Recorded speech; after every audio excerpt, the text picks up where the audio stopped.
Good morning, students. Beta, now we study about the electrophilic substitution reaction in haloarenes. तो haloarenes में nucleophilic substitution के बारे में पढ़ा है कि these compounds less reactive towards nucleophilic substitution. तो हालाइड आयन का निकलना, ये 6 बॉन्ड पोलर है, तो यहाँ से हालाइड आयन का निकलना और दूसरे किसी न्यूक्लियोफाइल का आना, वो था न्यूक्लियोफिलिक सब्स्टिट्यूशन, जिसकी तरफ ये बहुत कम रिएक्टिव है। और ओके, क्योंकि ये बॉन्ड का डिसोस्ट होना बड़ा मुश्किल है, क्योंकि ड्यू टू रेजोनेंस क्या आ चुका है, डबल बॉन्ड कैरेक्टर। तो these are less reactive towards nucleophilic substitution. Now what you see about electrophilic substitution? बेटा ये पार्ट हम +1 में पढ़ चुके हैं, हाइड्रोकार्बन में लास्ट टॉपिक, अभी उसको रिवाइज करेंगे। इस हैलो आयरन से पहले हम इलेक्ट्रोफिलिक सब्स्टिट्यूशन के बारे में पढ़ते थोड़ा सा। तो जहां पे बेंजीन रिंग होगी, जहां पे बेंजीन होगी, all benzene and benzene ring containing compounds undergo electrophilic substitution easily because it is electron rich molecule। बेटा यहाँ पे हाई इलेक्ट्रॉन डेंसिटी है और यहाँ पे हाई इलेक्ट्रॉन डेंसिटी है, तो कोई भी इलेक्ट्रोफाइल इजीली यहाँ पे अटैक कर जाता है। That benzene ring is able to undergo electrophilic attack because it is electron rich molecule। देखो जैसे ये पाई इलेक्ट्रॉन पेयर लेके मान लीजिए इलेक्ट्रोफाइल अटैक कर गया, तो इलेक्ट्रॉन डेंसिटी हर कार्बन में बराबर है, this electron density equally dispersed, सब जगह बराबर है। तो बेटा इन दोनों कार्बन पे इलेक्ट्रॉन डेंसिटी बराबर, मान ली पाई इलेक्ट्रॉन पेयर लेके इलेक्ट्रोफाइल इस कार्बन के साथ जुड़ गया, इसके साथ जुड़ गया, तो ये वाला क्या रहेगा, डेफिशिएंट। बोलो, ये दोनों के बीच में था, इसके और इसके बीच में था। अगर ये इलेक्ट्रॉन पेयर लेके ये इलेक्ट्रोफाइल इसके साथ जुड़ गया, तो ये वाला क्या रहेगा, डेफिशिएंट। इसका पॉजिटिव चार्ज हट जाएगा। क्यों हट जाएगा पॉजिटिव चार्ज? क्योंकि इसे तो इलेक्ट्रॉन पेयर मिल गया। अब इलेक्ट्रोफाइल आया तो वहां से इलेक्ट्रोफाइल निकलेगा, सब्स्टिट्यूशन। तो जिस जगह पे इलेक्ट्रोफाइल आया यहाँ से H पॉजिटिव निकाल दो। You know in benzene at every carbon 1 hydrogen, हर के साथ एक हाइड्रोजन है, तो यहाँ पे इलेक्ट्रोफाइल है, तो यहाँ से क्या निकलेगा, H पॉजिटिव है, ये H पॉजिटिव है, निकल जाएगा H पॉजिटिव। तो इलेक्ट्रॉन पेयर यहीं पे छोड़ो, इलेक्ट्रॉन पेयर इसके पास वापस, इलेक्ट्रॉन पेयर इसके पास वापस, तो बेटे ये बन गया यहाँ पे। इस रिएक्शन क्या बोलेंगे, इलेक्ट्रोफिलिक सब्स्टिट्यूशन रिएक्शन।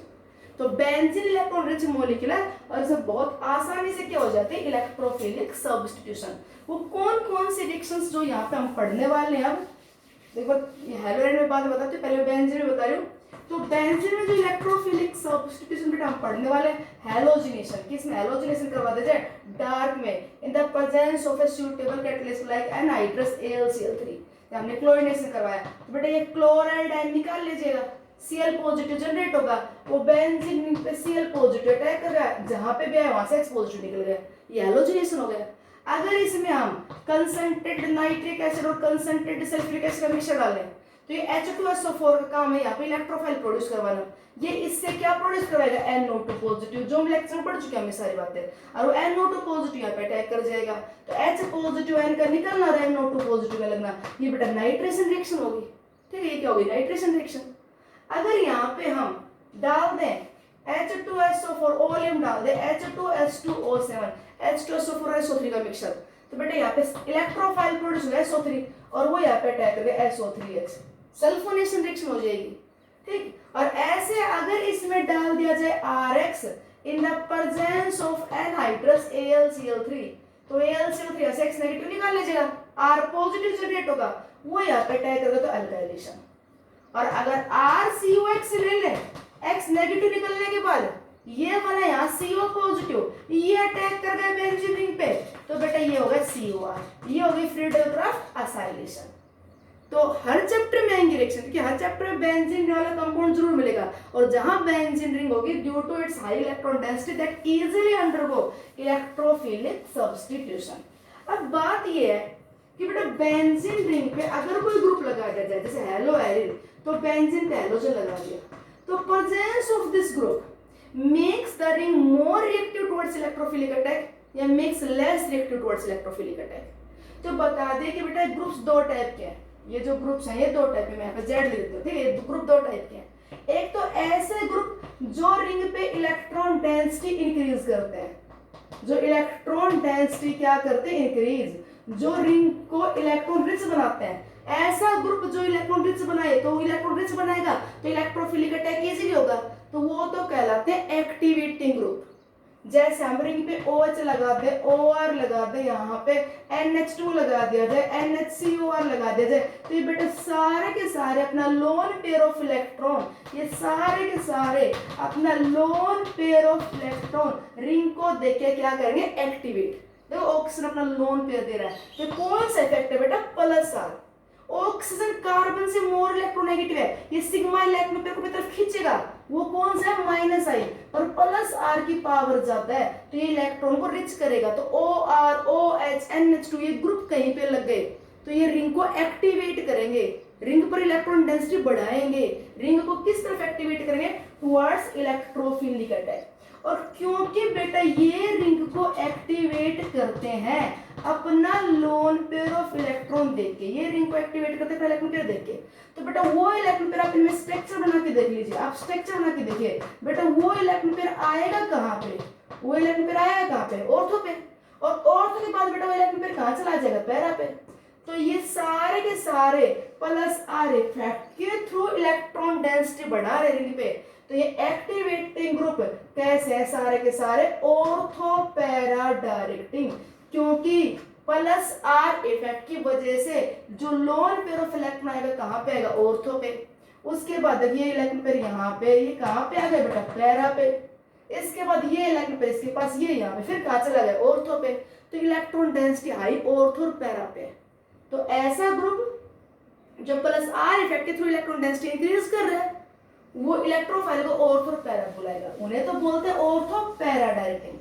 और बेटा दूसरे ऐसे ग्रुप जैसे CO लगा दिया जाए, CO ग्रुप, नाइट्रो ग्रुप लगा दिया जाए, साइनो ग्रुप लगा दिया जाए, तो these are electron withdrawing group, ये रिंग को डीएक्टिवेट करेंगे, ये रिंग को इलेक्ट्रॉन डेफिशिएंट करेंगे, क्योंकि बेटा इलेक्ट्रॉन पे ले जाएंगे। जैसे हमने यहाँ पे ले लिया बेंजल्डिहाइड CH4, ये CO ग्रुप है। अब कार्बन के यहाँ पे बेटा इलेक्ट्रॉन पेयर देने के लिए तो कुछ है ही नहीं, लोन पेयर नहीं है, तो ऑक्सीजन पाई इलेक्ट्रॉन पेयर ले गया। देखो अगर ऑक्सीजन पाई इलेक्ट्रॉन पेयर ले गया तो डेफिशिएंट हुआ, ये डेफिशिएंट होते इलेक्ट्रॉन पेयर यहाँ से ले लेगा। बताओ स्ट्रक्चर क्या बनाए स्ट्रक्चर, देखो ये डिस्टर्ब नहीं किया एज इट इज, ये भी डिस्टर्ब नहीं किया एज इट इज, ये इलेक्ट्रॉन पेयर उठ के यहाँ पे आ गया, डबल बॉन्ड कार्बन H, ये इलेक्ट्रॉन पेयर यहाँ चला गया, ऑक्सीजन पे चार्ज नेगेटिव। बेटा ये इलेक्ट्रॉन पेयर जैसे यहाँ गए, ये जैसे यहाँ पे गया, बताओ ये साइड साइड डेफिशिएंट हो गई कि नहीं, पॉजिटिव चार्ज आ गया। इसके बाद ये इलेक्ट्रॉन पेयर यहाँ जाएगा, देखो यहाँ पे ये इलेक्ट्रॉन पेयर जैसे यहाँ पे आएगा, ये इलेक्ट्रॉन पेयर यहाँ पे उठ के आ गया, तो बेटा ये साइड डेफिशिएंट हो गई, ये इलेक्ट्रॉन पेयर यहाँ पे आएगा तो ये डेफिशिएंट। तो ये ग्रुप्स ना ऑर्थो और पैरा पे क्या क्रिएट कर रहे हैं, पॉजिटिव चार्ज। अब इनकी वजह से ऑर्थो और पैरा पे चार्ज क्या है, पॉजिटिव।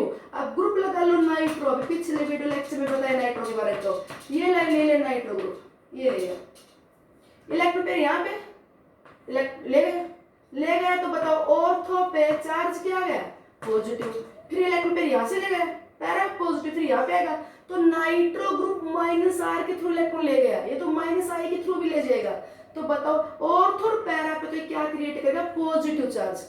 तो ये क्योंकि रिंग को इलेक्ट्रॉन डेफिशिएंट कर रहे हैं इसलिए बोलते हैं डीएक्टिवेटिंग ग्रुप। और अब इलेक्ट्रोफाइल बेटा ऑर्थो और पैरा पोजीशन को छोड़ के कहां पे अटैक करें, इलेक्ट्रोफाइल इजीली मेटा पे अटैक करेगा, क्योंकि मेटा पे माइनस आर इफेक्ट काम नहीं करता। तो ऐसे ग्रुप जो रिंग को एक्टिवेट करते हैं उन्हें तो बोलते हैं एक्टिवेटिंग ग्रुप, वो जनरली प्लस आर इफेक्ट के थ्रू करते हैं जो कि ऑपरेट करता है ऑर्थो पैरा पे, इसलिए activating groups are ortho para directing. और बेटा जो रिंग को डीएक्टिवेट करते हैं माइनस आर के थ्रू करते हैं, माइनस आर के थ्रू इलेक्ट्रॉन पेयर ले जाते हैं, तो माइनस आर के थ्रू वो ऑर्थो पैरा से इलेक्ट्रॉन पेयर ले गए, तो अब इलेक्ट्रोफाइल कहां अटैक करेगा, मेटा पे। तो deactivating groups are meta directing and activating groups are ortho para directing. अब यहाँ पे एक्सेप्शनल केस है, और एक्सेप्शनल केस बेटा हैलो आयरन का ही है। एक हैलोजन ऐसा ग्रुप है जो डीएक्टिवेटिंग होते हुए भी, जो रिंग को डीएक्टिवेट करता है, और डीएक्टिवेटिंग होते हुए भी कैसा है, ऑर्थो पैरा डायरेक्टिंग। अरे इंपॉर्टेंट क्वेश्चन बन गया अब यहाँ पे सब्जेक्ट में, हाउ विल यू एक्सप्लेन कि halogen is ortho para directing instead of deactivation nature. इसके अलावा जितने भी डीएक्टिवेटिंग ग्रुप हो तो मेटा डायरेक्टिंग है, क्यों है, रीजन देख लो। कोई कहे बताओ साइनो ग्रुप डीएक्टिवेटिंग ग्रुप क्यों है और मेटा डायरेक्टिंग क्यों है। देखो ये इलेक्ट्रॉन पेयर यहाँ, ये इलेक्ट्रॉन पेयर यहाँ, तो ये डबल बॉन्ड, यहाँ पे नेगेटिव चार्ज, चार्ज पॉजिटिव है। फिर इलेक्ट्रॉन पेयर यहाँ गया, चार्ज पॉजिटिव कहाँ पे है, पैरा पे। फिर इलेक्ट्रॉन पेयर है कहाँ, चार्ज पॉजिटिव। तो ये माइनस आर इफेक्ट के थ्रू ऑर्थो और पैरा आपको तो डेफिशिएंट कर रहा है, तो डीएक्टिवेटिंग। अब इलेक्ट्रोफाइल तो मेटा पे आएगा, तो मेटा डायरेक्टिंग। तो जो भी डीएक्टिवेटिंग ग्रुप्स है वो सारे के सारे मेटा डायरेक्टिंग है। ये डीएक्टिवेटिंग ग्रुप ये ऑर्थो पैरा डायरेक्टिंग क्यों है? तो सुनो बेटा, हैलोजन में डीएक्टिवेशन ना वो माइनस आर नहीं माइनस आई की वजह से। ये लगा दिया halogen that exhibit the two type of effect. एक तो देखो ये इलेक्ट्रॉन पेयर यहाँ पे आया, ये इलेक्ट्रॉन पेयर यहाँ आया, ये तो कौन सा इफेक्ट है बेटा, प्लस आर। और प्लस आर की वजह से तो ये प्लस आर की वजह से तो ये रिंग को इलेक्ट्रॉन रिच कर रहा है। और हमें तो ऐसा लगता है कि ये तो फिर तो एक्टिवेटिंग ग्रुप हुआ, मतलब इलेक्ट्रॉन रिच किया ना रिंग को, और फिर इलेक्ट्रॉन पेयर। फिर बेटा इलेक्ट्रॉन पेयर कहाँ चला गया, पैरा पे। ये इलेक्ट्रॉन पेयर कहाँ पे आ गया, पैरा पे। ये देख लो इलेक्ट्रॉन पेयर यहाँ पैरा पे आ गया। क्या किया इसने, इलेक्ट्रॉन को रिच। ठीक है, आगे और स्ट्रक्चर मान लीजिए कहाँ पे चला जाएगा, ऑर्थो पे। अब तो इनके रेजोनेटिंग स्ट्रक्चर से ये क्लियर हो रहा है कि ये तो प्लस आर इफेक्ट के थ्रू रिंग को एक्टिवेट कर रहा है। फिर आप इसे डीएक्टिवेटिंग ग्रुप क्यों कह रहे हो बेटा, क्योंकि यहाँ पे ना इस प्लस आर इफेक्ट के साथ साथ इस प्लस आर इलेक्ट्रॉन पेयर जो दे रहा है, प्लस आर मतलब electron releasing resonance effect, plus R मतलब इलेक्ट्रॉन रिलीजिंग रेजोनेंस इफेक्ट। तो यहाँ पे इस इलेक्ट्रॉन रिलीजिंग रेजोनेंस इफेक्ट के साथ साथ क्या हो रहा है, halogen also exhibit minus I effect as the halogen more electronegative। ये सिग्मा इलेक्ट्रॉन पेयर को अपनी तरफ खींचेगा, और सिग्मा को अपनी तरफ खींचेगा तो बेटा कार्बन हो गया डेफिशिएंट। ये अपनी तरफ इलेक्ट्रॉन खींचेगा तो ये डेफिशिएंट, ये अपनी तरफ खींचेगा तो ये ऐसे क्या होते जा रही है, रिंग डेफिशिएंट होती जा रही है। ठीक है, ये डेफिशिएंट हो गई। तो ये माइनस आई के थ्रू इलेक्ट्रॉन ले गया, क्योंकि ये माइनस आई के थ्रू क्या कर रहा है, इलेक्ट्रॉन को लेके जा रहा है, तो इस वजह से रिंग को क्या कर रहा है, डेफिशिएंट। अब ये प्लस आर के थ्रू दे रहा है, माइनस आई के थ्रू लेके जा रहा है। ओवरऑल रिजल्ट किसके फेवर में आएगा, जिसका मैग्नीट्यूड ज्यादा होगा। तो बेटा magnitude of R minus I greater than plus R. Halogen के केस में माइनस आई का मैग्नीट्यूड बेटा ज्यादा प्लस आर से। Electron withdrawing capacity is much more of this halogen as compared to electron releasing capacity। Minus I की power ज्यादा है। मान लीजिए इसने इलेक्ट्रॉन प्लस आर की वजह से सपोज करो इलेक्ट्रॉन डेंसिटी x से x प्लस 100 की, तो ऑर्थो पे x से x प्लस 100 कर दी, और कहाँ पे कर दी बेटा, पैरा भी कर दी x से x प्लस 100। मान लीजिए इलेक्ट्रॉन थे x और कितने कर दिया, प्लस 100। अब माइनस आई भी तो कम कर रहा है पे, माइनस आई की वजह से इलेक्ट्रॉन ले गया, माइनस आई की वजह से इलेक्ट्रॉन ले गया। मान लीजिए बेटा इलेक्ट्रॉन ले गया यहां से कितना, माइनस 150 कर दिया, तो इससे तो क्या था, प्लस 100 इसने कर दिया माइनस 150, ये माइनस आई, यहाँ पे कर दिया माइनस 130, यहाँ पे कर दिया माइनस 120। देखो माइनस आई की मैग्नीट्यूड धीरे धीरे कम होता जा रहा है। तो बेटा यहाँ पे रेजोनेंस की वजह से x प्लस आर था, यहाँ पे रेजोनेंस की वजह से x प्लस आर था, तो यहाँ पे x प्लस 100 माइनस 150। अगर ओवरऑल बात हो तो x माइनस 50 हो गया। मेटा पे तो क्या हुआ, x माइनस 130 रहा, क्योंकि यहाँ पे तो रेजोनेंस ने काम ही नहीं किया। रेजोनेंस तो इलेक्ट्रॉन पेयर कहाँ पे देता है, ऑर्थो पे, और कहाँ देता है, पैरा पे। तो पैरा पे माइनस 120 थे, कितना हो गया बेटा, x माइनस 20 हो गया। अब बताओ पहली बात तो इलेक्ट्रॉन डेंसिटी x से कम हो गई, हालांकि इसने दी है प्लस 100 की और प्लस 100 की, फिर भी कम क्यों हो गई, क्यों माइनस आई के थ्रू लेके ज्यादा गया, माइनस आई के थ्रू लेके ज्यादा गया। अब वो माइनस आई तो बेटा काम किया कहाँ पे, माइनस आई ने तो काम किया पूरी रिंग पे किया, पूरी रिंग पे काम किया, और तुम्हें टकरा जाए मैग्नीट्यूड और तो सबसे ज्यादा था, मेटा को उससे कम, पैरा को उससे कम। ठीक, यहाँ पे मैग्नीट्यूड धीरे धीरे कम होता गया। इलेक्ट्रॉन आए कहाँ पे, खाली ऑर्थो पे और पैरा पे। तो मोस्ट डेफिशिएंट साइट कौन सी रह गई, मेटा या ortho para. Most deficient site कौन सी रही बेटा, मेटा। क्यों रही बेटा, क्योंकि मेटा पे खाली माइनस आई ने काम किया, प्लस आर ने तो किया ही नहीं, तो ये मोस्ट डेफिशिएंट रहेगा मेटा पे यहाँ पे। इसलिए इलेक्ट्रोफाइल मेटा पे ना जाके कहाँ पे जाएगा, ऑर्थो और पैरा पे। दोबारा सुन लीजिए, हैलोजन अपने प्लस आर के थ्रू इलेक्ट्रॉन देता है, वो इलेक्ट्रॉन ऑर्थो और पैरा पे आते हैं, मेटा पे नहीं आते। माइनस आई के थ्रू इलेक्ट्रॉन ले जाता है, ऑर्थो मेटा पैरा सबसे जाते हैं। तो इलेक्ट्रॉन्स के जाने वाला तो माइनस आई, इलेक्ट्रॉन्स के आने वाला प्लस आर, पावर इसकी ज्यादा है, तो इसलिए इलेक्ट्रॉन डेंसिटी पहले से कम हो गई। जो बार बार लिख रहे x -50 x -30 तो पहले से कम हो गई, तो रिंग है वो इलेक्ट्रॉन डेफिशिएंट हो गई। That's why halogen is deactivating group. Deactivating तो है, रिंग को क्या कर रहे हैं हैलोजन डीएक्टिवेट क्यों कर रहे हैं, -I का मैग्नीट्यूड हैलोजन का +R से ज्यादा है, इसलिए रिंग को डीएक्टिवेट कर रहे हैं। तो इलेक्ट्रोफिलिक अटैक डिफिकल्ट हो गया। कोई पूछे बताओ benzene more reactive towards electrophilic substitution या haloid more reactive towards electrophilic substitution, तो बेंजीन मोर रिएक्टिव है, ये इलेक्ट्रोफिलिक सब्स्टिट्यूशन भी लेस रिएक्टिव हो गया है क्योंकि हैलोजन ने रिंग को क्या कर दिया electron deficient through -I। Nucleophilic substitution भी लेस रिएक्टिव था due to double bond factor, और इलेक्ट्रोफिलिक में लेस रिएक्टिव क्यों हो गया कि due to -I effect, ring deficient हो गई।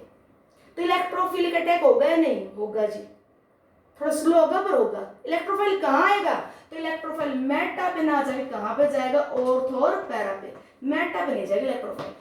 क्यों भाई ऑर्थो पैरा पे क्यों जाएगा, क्योंकि कम से कम ऑर्थो और पैरा पे +R की वजह से कुछ थोड़े बहुत इलेक्ट्रॉन तो आए, मेटा पे तो कुछ नहीं आए, मेटा तो गया गया है, मेटा तो -I पार्टिसिपेट किया, +R ने तो किया ही नहीं।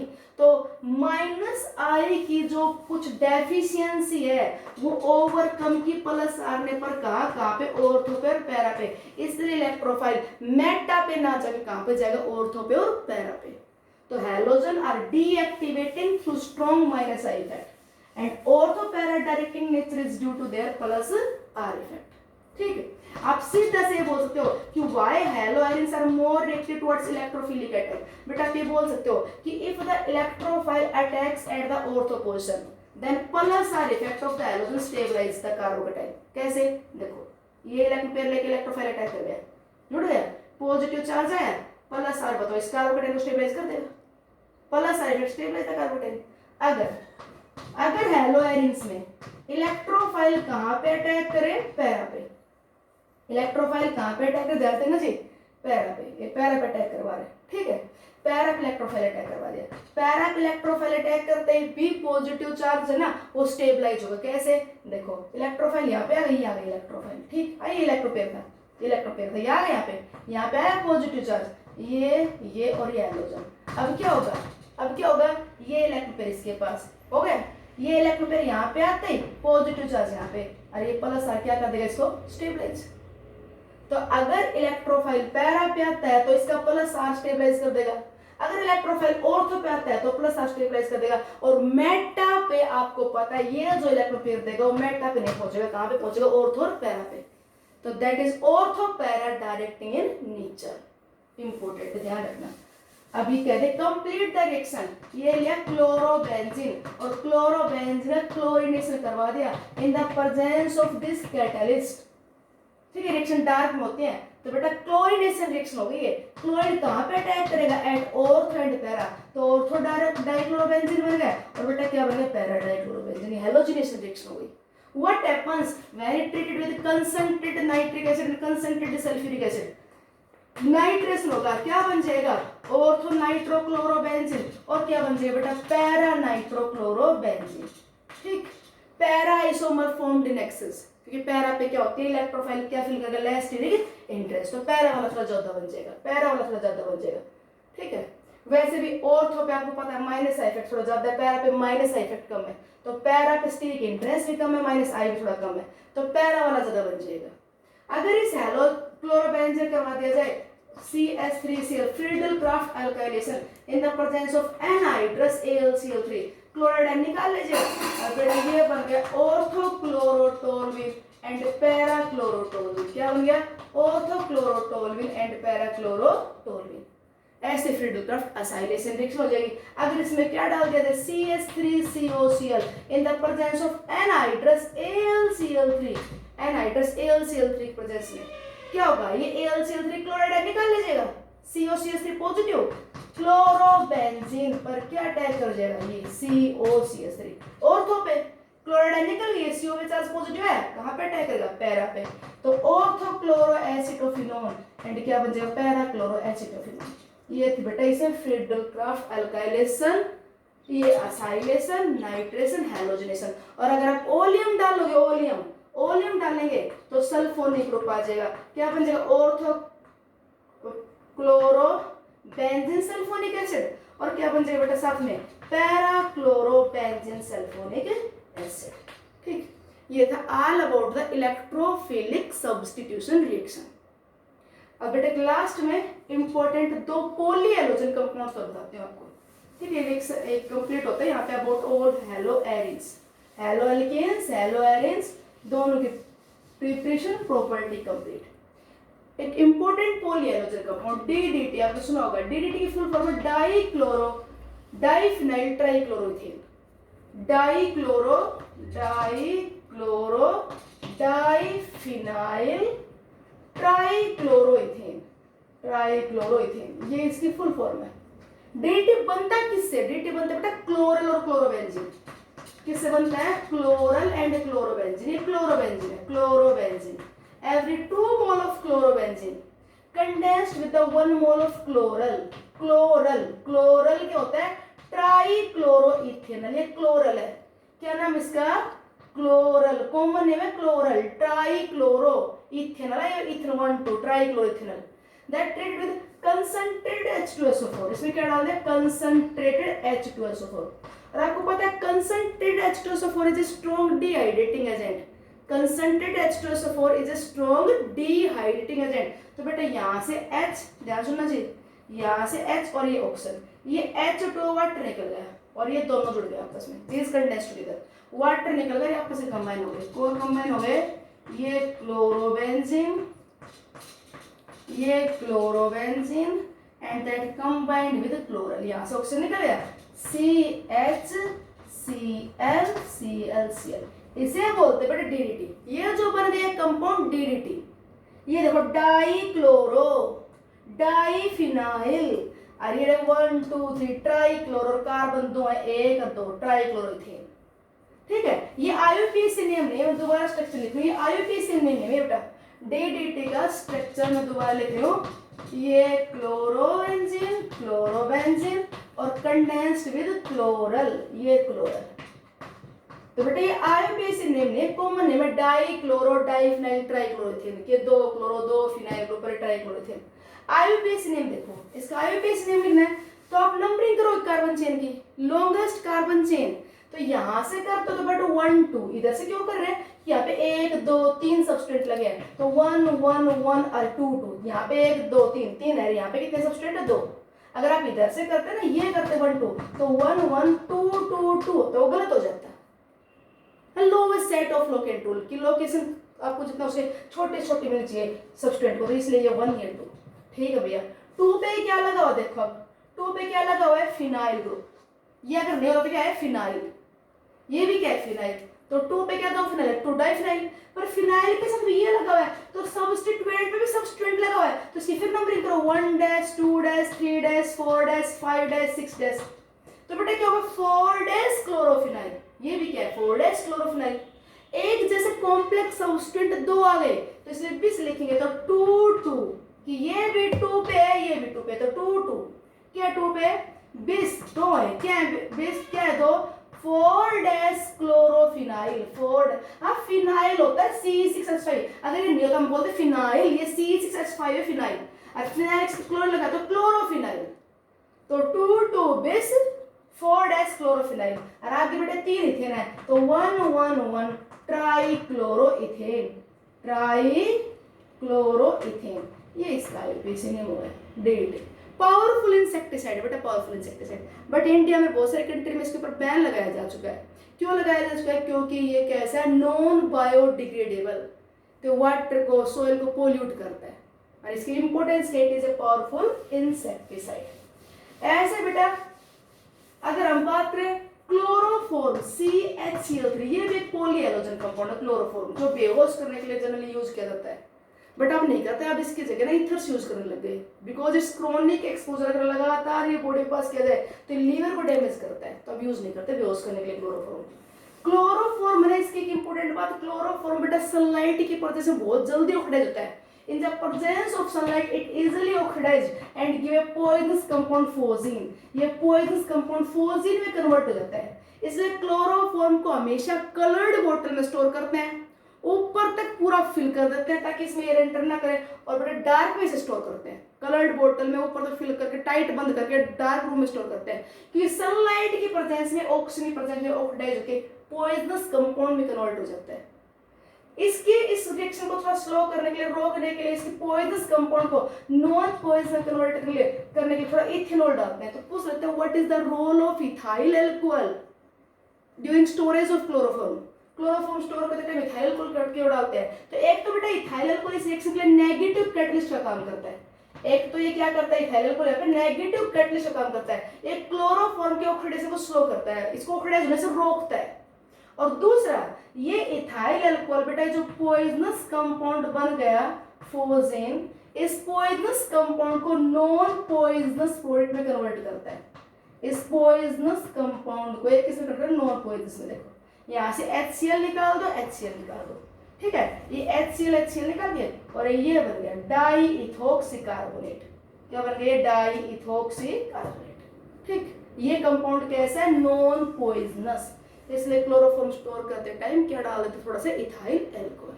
ओके बेटा, थैंक्स.